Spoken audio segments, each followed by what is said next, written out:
Hi everyone, in this video I'm going to talk about a general overview of linear equations, and they will include things like slope-intercept form, point-slope form, and standard form. So with that, here we go. So the first question is to write the slope-intercept form of the equation of each line. We only have one to look at in this example. So what you want to do is you want to start by understanding that slope-intercept form is of the form y equals mx plus b. And so one thing to note from this is that the y has to be isolated by itself without any competition on the same side. So y dominates either the left side or the right side. So when I look at this question over here, what I see is that x and y share the same side. Now this is actually in another form called standard form, which we're going to look at in a little while later. So what I want to do is I want to focus my efforts on getting this y alone. And to help, sometimes it's good to kind of circle or highlight the variable that you want to isolate, so that's your focus. To do this, what I want to do is move this 2x over there. And to do that, I have to remember my equation solving skills. So if this is a positive 2x, then to move it means I have to do the inverse, which is negative 2x. And I'm going to place that over here.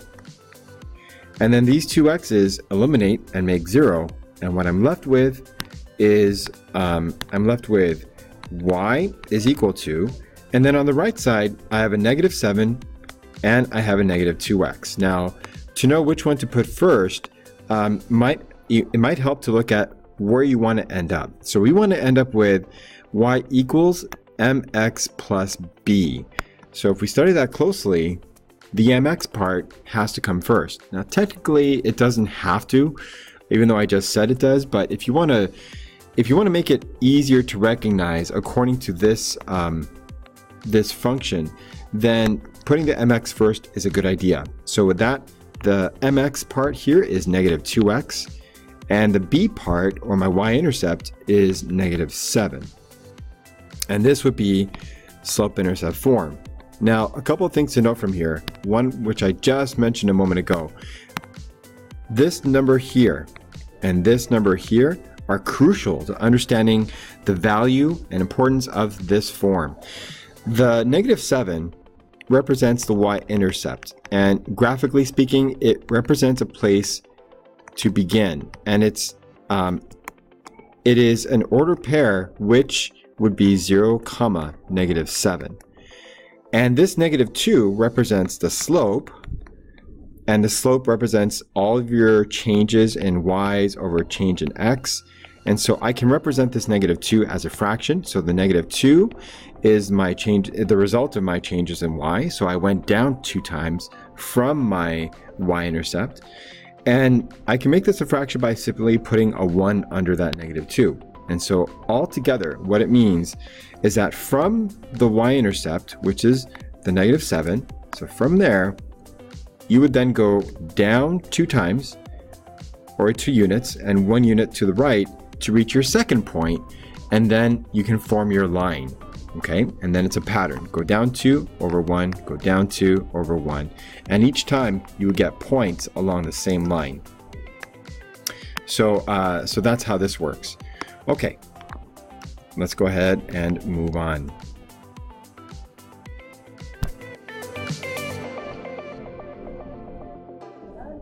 In the next question we have, I'm going to set up my drawing tool here. In the next question, what we have to do is we have to change this again into slope-intercept form. But this time we're given an equation that is in a different form. This time it's called point-slope form. Point-slope form takes on the form that you see here. Point-slope form is when you have the difference of your y's and you have the slope that multiplies with the difference of your x's. That's point-slope form. What we want to do is we want to change this into slope-intercept form, or y equals mx plus b. This is our objective. We want to end up there. So to do this, you have to remember, once again, the y has to be alone on one side. And so if you look at the left side where the y is sitting, the only thing keeping that y from being isolated is this negative 2 right here. So I would have to simply move this to the right side. Now there is a little more to it than that, because I need to have a clear y-intercept. So I'm going to have to do more than just move the 2 over to that side. I'm also going to have to take this 6/5 and distribute it inside. Okay, so we're actually going to have to begin doing that first. So taking this 6/5 and distributing it inside, we get the following. And I always like to divide my left and right sides. It creates clarity in the work, which is always a good idea. So what we get is y minus 2, which is still the same. On the right side, we're going to have 6/5 multiplied by x, which is 6/5x. Then we multiply that with the -5, and that would be plus 6/5 times. Now, -5 is not currently a fraction over here. So to make it a fraction and easier to multiply with the 6/5, you can put -5 over a 1. And the benefit of doing that is visually, you can see you have to multiply sideways, okay? It just aids with knowing what gets multiplied to what. So this is now y minus 2 equals 6/5x, and this would be minus 30/5. Dividing that -30 by 5 gives y minus 2 equals 6/5x minus 6. Okay, there's a more efficient way to reach that -6, and I'm going to sidetrack here just for a moment to show you. So if you know anything about something called cross elimination or cross canceling, it would go like this. If you have 6/5 and you want to multiply with -5 over 1, what you do is you look for commonalities. So I see I have a -5 and I have a +5. If this bar were connected here, okay, the division bar, you would simply be able to divide -5 with 5, and that would make a -1, okay? And leaving a -1 here, you would then multiply 6 with -1 to make your -6. So that's another strategy to get your value right there. But if you feel that that is a little too confusing, then let's just not think about that, and let's think about doing it the other way, which is multiplying the fractions sideways. Okay, all right, let's continue. So now what I'm going to do is move this -2 by addition, by the addition property, and then I am done. So these two eliminate, and just like that, I get y equals 6/5x, and this would be -4. Okay, so this is my answer. All right, and just like before, I like to identify what the slope and the y-intercept actually are. So the slope, or I'll start with the y-intercept. The y-intercept would be -4, and as an ordered pair, it would be 0, -4. And my slope, which is so m is slope, that's a change in y over change in x. That would be 6/5. And in terms of directions from one place to another, this is saying from 0, 4, from there, you would then move upwards 6 times, and then 5 units to the right. You could also change this, by the way, if you're running low on space on your coordinate plane. You could also change it so that it says, it means the same thing, but it looks different. So you would say -6 over -5. Okay, that's if you need to be clever and keep within the parameters of your coordinate plane, but going up 6 times means you're going to leave it. So then you could go down 6 times and 5 units to the left. Okay, so it's exact opposite of what you did over here, and it will get you to a different place along the line, but it's still going to be on the same line, and that's what's important here. All right, let's move on. All right, in this example, we have to create the slope-intercept form based on the graph that we see here. What you want to remember from slope-intercept form, and by now hopefully this is making a lot more sense, is that these are the key things, the key values that you need are these two places, the slope change in y, change in x, and you need the y-intercept, okay, which is the place of beginning. So we're going to start where we are supposed to begin, which is the y-intercept. And the y-intercept, when I look at this graph, I can easily see that it's right over here, okay? I'm going to make this a better color so it's more visible. It's right over here. This is at -2, so this is 0, -2. Now the only value I need from that order pair is the -2 itself. I only need this one right there, okay? And that's going to go right there and take that place. So when I replace it, what I have right now is this. I have my B number is -2, okay? I'm going to put that in, plug that in at the very end to get the whole thing. But what I need to get now is my change in y and change in x, which means I need to find another point on this line. Now, when you're choosing a point on the line, you want to go for points that are at a clear crossing of a corner of a square. Okay, so this is a poor choice since I don't know the exact value of my input output. Okay, I don't know where those are. So I don't want to choose something where I have to guess and possibly get it wrong. I want to pick something that is close to my original point, my beginning point, and it goes through a corner. Now I have a couple of choices. I can choose this one or I can choose this one. Okay, either one. I should put either one is okay, but you have to decide and then just go with it. In the end, it won't make a difference because the slope is simply the set of directions for the same line anyway.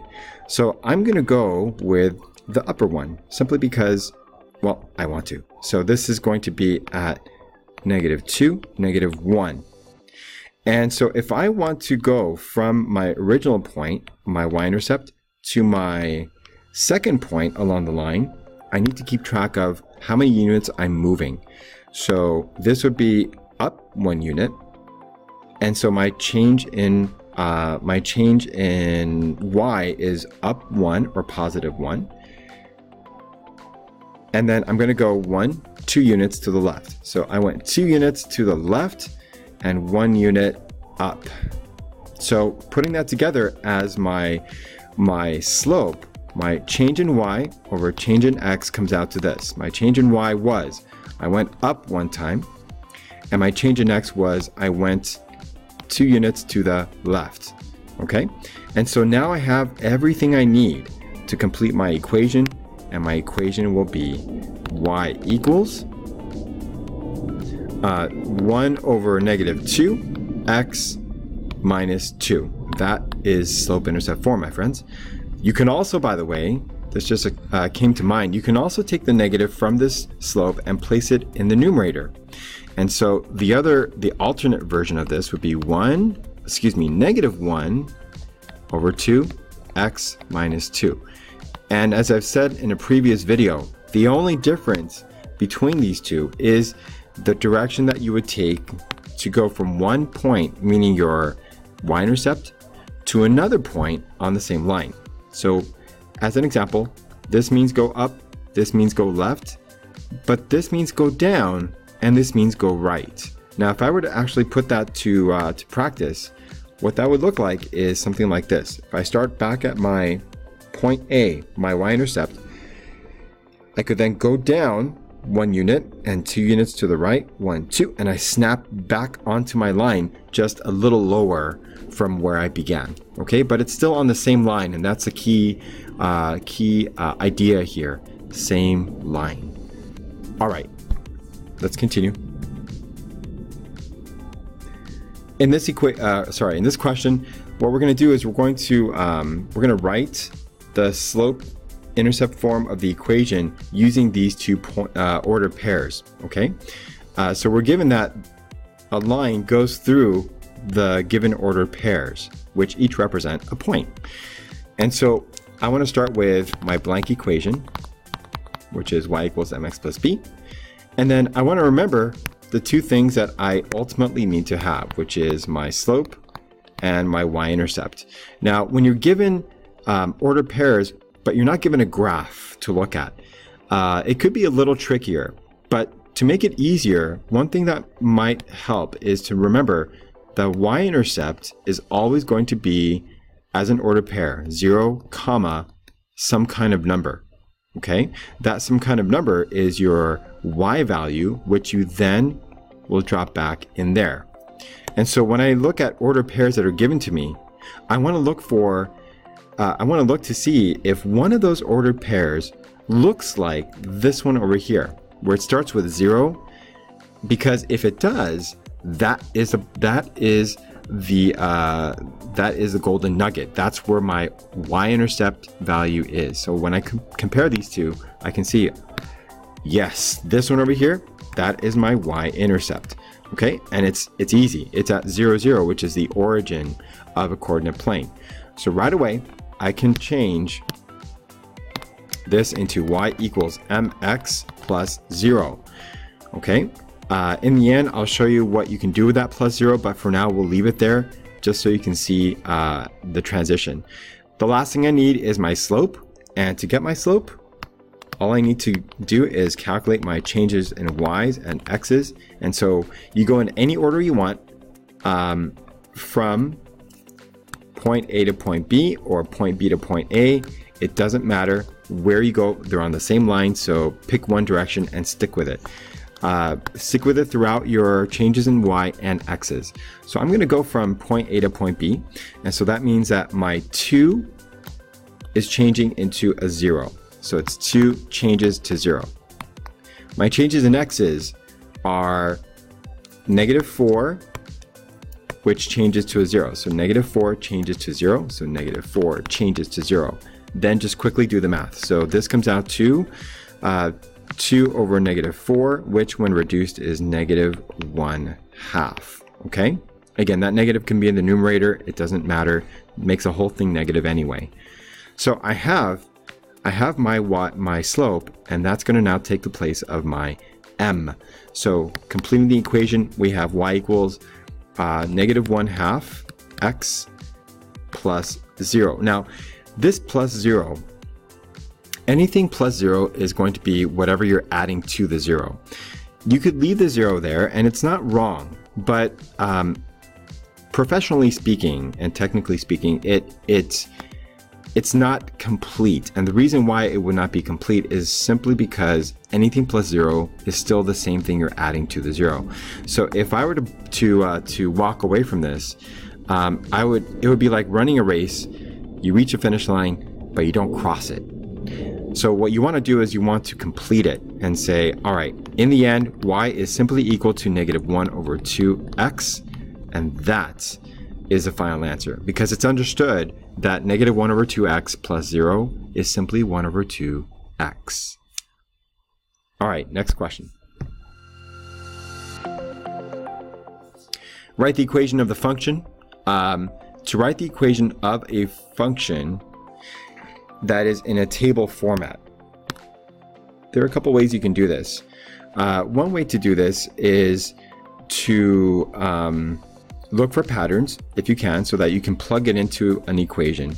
But when it says write the equation and it doesn't specify which equation to end up with, then you have a choice. You can choose from slope-intercept form, which is y equals mx plus b. You can choose from point slope form, which is the differences of the y's and then the slope times the differences of the x's. Or you can choose standard form, which is this form, ax plus by is equal to c. What I recommend is you go with whatever comes to mind and it just feels natural and comfortable to you. I'm going to go with Pointslope form just because I haven't yet demonstrated this in this video up until now. So I'm going to choose this over here. Okay. It's also helpful because Pointslope form is useful when you have two points or two order pairs to work with. In this case, I have 3 of them. So the 3 that I have are simply in the table, but they are 2, 20, 4, 10, and 6, 0. The 2 that I want to choose are whichever 2 I feel are the easiest to work with. So looking at this, I think I'll go with 4 comma 10, and 6 comma 0, okay? So these are each my x values, okay? So just keep that in mind. And if it makes you feel better to write them as order pairs, 4 comma 10 and 6 comma 0, okay? If you want to look at it like that. So I'm going to start with point slope form.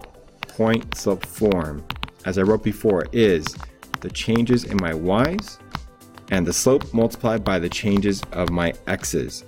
The thing that I need here are three things. I need a y value, a slope, and an x value. The x and y value will come from either of these ordered pairs. So you decide which one you want to focus on and then stick with it. To get the slope, however, I need both of them, okay? So I'm going to go for that first. So the slope, which is the change in y over the change in x, will be 10 minus 0, and going with the same direction, 4 minus 6. Okay, if you wanted to reverse that, you would get the same result in the end. This is 10 divided by negative 2, which ultimately is negative 5. So that's my slope. Okay, that's going to take the place of that letter m right there. And so what I need to do now, before I actually plug it in, is I need to select one of these two ordered pairs that I chose to use. And it doesn't matter which one you pick because both, again, are on the same line. And being that the case, in the end, the result will be the same. Okay, so I'm going to go with 6 comma 0. And so I choose this. So when you choose this, you're saying, I want my x to be 6, I want my y to be 0, okay? And so finishing this up, I'm going to say y minus, my y is a 0. Okay, this is again coming from my ordered pair. So using 6 comma 0. And then my slope is negative 5. And my x's will be x minus 6.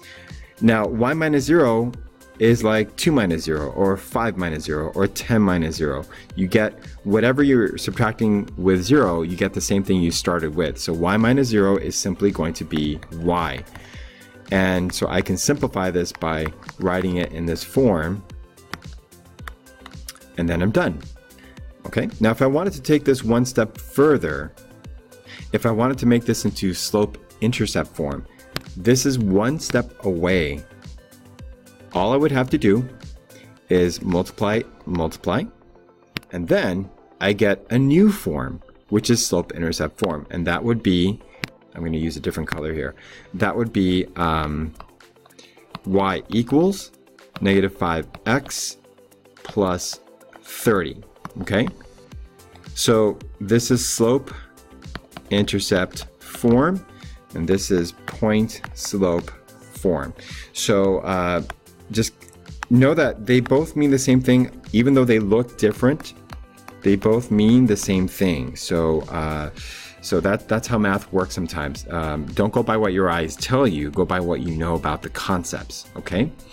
All right. Let's move on to the next one. The bathtub starts with 100 gallons of water.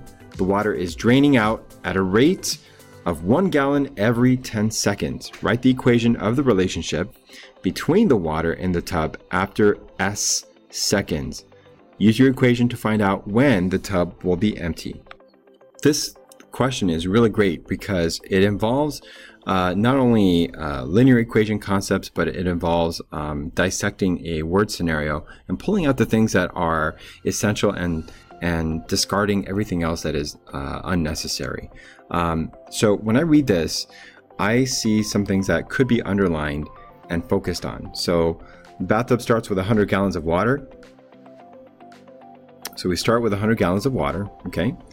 Or I could even condense it even more. Start with 100 gallons. The water is draining, so I'm going to start with 100, okay? The water is draining, so it's draining, meaning it's being subtracted. So that 100 gallons is being reduced, and it's being reduced at a rate of 1 gallon every 10 seconds. Now this is a rate that relates to the change in y over the change in x, which is our slope. Okay, the changes in y's is 1 gallon every 10 seconds.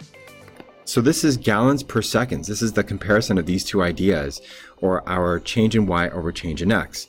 So I can represent this as 100 gallons is being drained, meaning subtracted, at a rate of 1 over 10, or 1/10. And it says every second. So we're going to use s for seconds, and therefore it's 1 over 10 s. Now it says use your equation to find out when the tub will be empty. The tub will be empty when nothing is left in it. And if you translate the word nothing into math, we get the number 0. And this is our equation. So when we want to find out how many seconds it will take for 100 gallons to turn into 0 gallons, or nothing, it's completely drained. And so we have to solve this equation. So what I would have to do is subtract 100 from both sides. These two disappear. What I get is negative 1/10 s is equal to negative 100. Okay, what I then have to do is remember my properties of equality. So I'm going to use, because we're dividing over here, I'm going to use the opposite of division, which is multiplication. So I'm going to use the multiplication property and multiply both sides by negative 10. So I'll do two things at once. I'll eliminate the 10 and I'll eliminate the negative. Repeat over here, and these two divide and become just 1. So what I have is, now bringing it over here, what I have is s is equal to, and then negative 100 times negative 10 is simply 1,000. And it's 1,000 seconds. Okay, now that is my answer, but I need to make sense of it according to what I read. So if I want to give a nice, complete, professional answer, I have to tie it back to whatever I read. So I will say, it will take 1,000 seconds for the tub to drain. Okay, now just as a side note, little side fact, 1,000 seconds is approximately 16.7 minutes. Okay, you can look that up yourself and you'll see it comes out to about 16.7 minutes, or roughly 17 minutes. Okay, it'll take about that long for the tub to completely drain, if it drains at a constant rate without changing, okay, without slowing down, or rather without decreasing or increasing the amount by which it's draining. If it stays the same, this is how long it will take. Okay, next question. Here we have a slightly different task. What we want to do here is write the standard form. Now, standard form is ax plus by is equal to c. And we want to do that using the given information. So we're going to look at this question over here. A line goes through negative 3, 5 and has a slope of negative 3 over 2. There are two different ways to do this. I'm going to pick one and say that we're going to use the point slope form to begin with. And the reason you want to start with point slope form, even though it says standard form, is because oftentimes one form can be transformed into another, which is really cool about these linear equations. And so if I have information that fits one type of form, I can use that form as a stepping stone to get to my final form. Okay, and so that's what's going to happen here. I'm going to start with the point slope form, which is y minus y. I'll do it down here. So it's y minus y sub 1 equals the slope times the difference of my x's. Okay, all right, so what I have is I have my slope over here, so I'm going to plug that in, and then I have my x value and my y value. Those will take the places of my y here and my x right there. And once again, the slope takes that spot. So plugging everything in, what I get is y minus 5. That's my y value. My slope is negative 3 over 2. And then my x value is negative 3. So I need to be careful here. When my x value is a negative number, I end up with a double negative. So it's x minus negative 3, which then becomes plus 3. Okay, just be aware of that. You don't want to plug it in as simply x minus 3. That would be wrong. So it's x minus whatever your x value is. Okay, so then I rewrite this as y minus 5 equals negative 3 over 2 times x plus 3. Okay, so it's looking good so far. Now, if I want to go with standard form, then what I need to do is distribute the negative 3 over 2 inside. Okay, so I'm going to take this, multiply it inside. Don't worry about the fraction parts just yet. Let's just go ahead and jump right into it. So it's going to be y minus 5 is equal to, or actually, you know what? Here, I have a much better idea. Because I know how apprehensive people can be about fractions, I'm going to show you a way to make life a whole lot easier. So we're going to actually eliminate our fraction here, so we don't have to worry about common denominators and things like that. The trick to doing that, to getting rid of your denominator so that you don't have a fraction anymore, is to use what you want to get rid of against it. Okay, so if we want to get rid of this fraction, and the 2 is the reason we have a fraction, then we use the 2 to get rid of it. It's a nice thing. So the way you do that is you take the 2 and we're going to multiply both sides by it. We're going to multiply 2 with y minus 5, and we're going to multiply this over here by the 2 as well. Okay? Whatever is inside here remains safely protected by the parentheses, so it's going to remain x plus 3. Watch what happens. When I distribute the 2 inside, I get 2y minus 10 is equal to, and then what's going on over here is 2 times negative 3 over 2. All right, and you could simply eliminate these two 2's by division and get only the negative 3. That's the beauty of it. So what happens is I get simply negative 3 times x plus 3. Okay, that x plus 3 is safely inside the parentheses. Now, if I want to get the x and y together on the same side, what I need to do is distribute the negative 3 inside. So we're going to multiply and multiply. We're going to get 2y minus 10 equals negative 3x minus 9. Okay, and then a couple things are going to happen. First, I'm going to move this stuff a little out here so it's easier to keep track of what's going on. So 2y minus 10 equals negative 3x minus 9. So two things are going to happen from this point. One, I'm going to move my negative 3x over to the left side because x's and y's must be together in standard form, as you can see there. But secondly, I need to move my negative 10 to that side, okay? Because that will be where I form the c value, which is the value over there. That's my constant. All right, so doing that, what I get is plus 3x plus 3x, and that makes 3x plus 2y minus 10 equals negative 9. You can do this in a much shorter way if you simply add 10 over here and add 10 over there at the same time that you're adding 3x, but it can be a little confusing sometimes. So I'll just do it in 2 steps. Then you add 10 on both sides. Okay, and you get 3x plus 2y equals 1. And that, my friends, is standard form. All right. Wow, that was quite a question. Let's move on to the next one.